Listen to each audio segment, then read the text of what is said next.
The manhunt intensifies for the Brown University shooter. Rhode Island officials held a press conference this afternoon after releasing a new enhanced image and video footage. Meanwhile, the university's president announced a prayer service to mourn the loss of 2 students.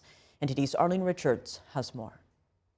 A manhunt intensified, a new image released, and 2 slain students mourned. These are the latest updates on day 4 of the search for a deadly mass shooter who killed 2 Brown University students and injured 9 others last Saturday.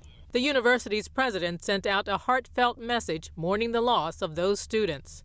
On Tuesday afternoon, Providence officials held a press conference to provide updates on the search. Police Chief Oscar Perez showed the latest video released just before the conference and asked the public for help.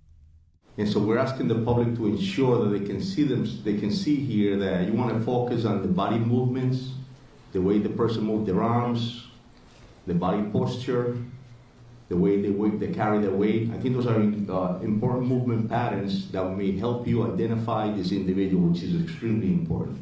Rhode Island Attorney General Peter Nerona asked the public to be patient. I think the investigation in a case like this, which is a challenging one, is going really well. On the 3rd floor of this building, there are dozens of agents, detectives, led by Providence Police, prosecutors from my office, working to put together, and what you're seeing is just a portion of what they're working on right now. The FBI released an updated video timeline showing the movements of a person of interest.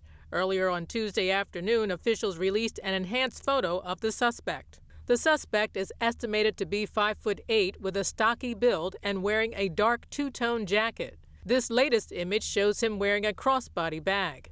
On Monday, Providence police released 3 videos of the suspect wandering around a local neighborhood about 2 hours before the shooting. The footage provided the clearest images yet of the suspect. About 5 videos have been released so far, with none of them capturing a clear image of the man's face. The FBI released 2 additional still photographs on Tuesday and said they're working closely with local law enforcement to find the gunman. As the shooter remains on the loose Tuesday, police visited Providence schools to reassure parents, kids, and teachers. Meanwhile, investigators scoured the neighborhood looking for new evidence that might help them identify the suspect. They're focusing on what may have motivated the attack.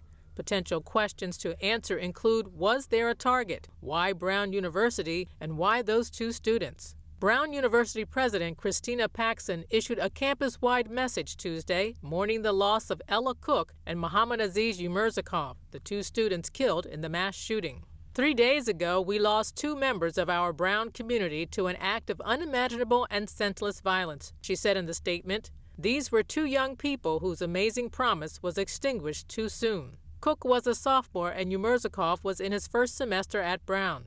On behalf of our entire community at Brown, I extend the university's deepest, most profound condolences, she continued. Paxson announced a virtual interfaith prayer service to be held on Wednesday, December 17th at 3 p.m. Rhode Island Governor Dan McKee also issued a statement of condolences. A memorial continues to grow outside the building where the shooting took place. Arlene Richards, NTD News.